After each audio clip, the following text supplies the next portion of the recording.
after, is we want to look at the cognitions. And I want you to see the cognitions here.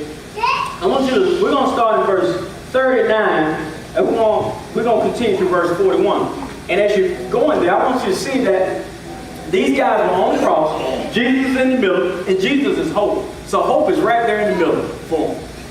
And you see two different mindsets. You see two different mindsets. And so when we look here at verse 39, it says, one of the criminals who were hanged railed at him, saying, "Are you not the Christ? Save yourself and us." Now, so here it is. This person really has a mindset that says, whatever happens in my life is God's fault. Whatever good happens in my life is somebody else is responsible for it. So this person is someone who refuses to take personal responsibility. I want each of you present to understand whether you get there or whether you go back there is your responsibility. It's on you. Your success is totally on you. I want you to look in the mirror, see yourself in the mirror and say, we're going to go do this thing today. Because it's personal responsibility. It's about you. But we go back to those conditions. We go back to things that we cannot control. We allow those things to formulate truth in our mind.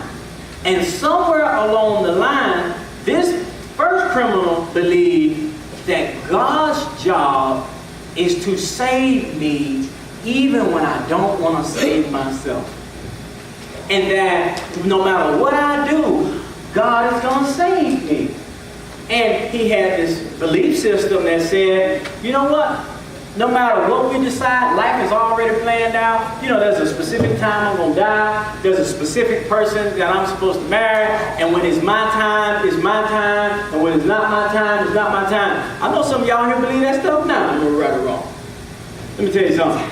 You put something in your body that God didn't tell you to put in your body, you're going to check out at a time He did not design for you to check out. That's just the absolute facts. Amen.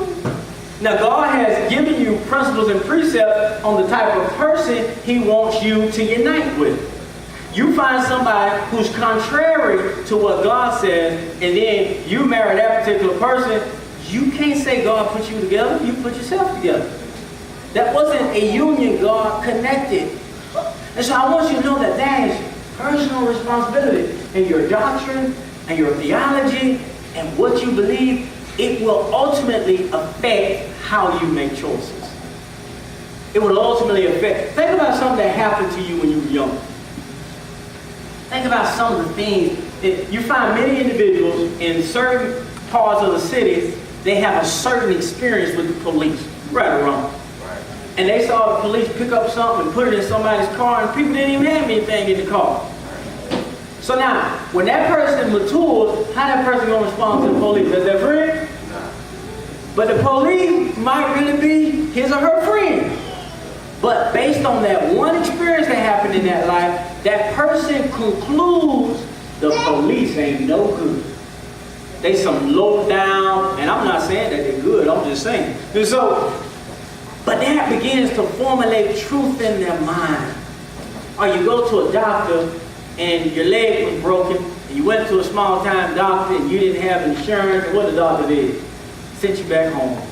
Or maybe you had a toothache and you went to the dentist and you didn't have enough money, and so they sent you home. And so now we don't like the dentist.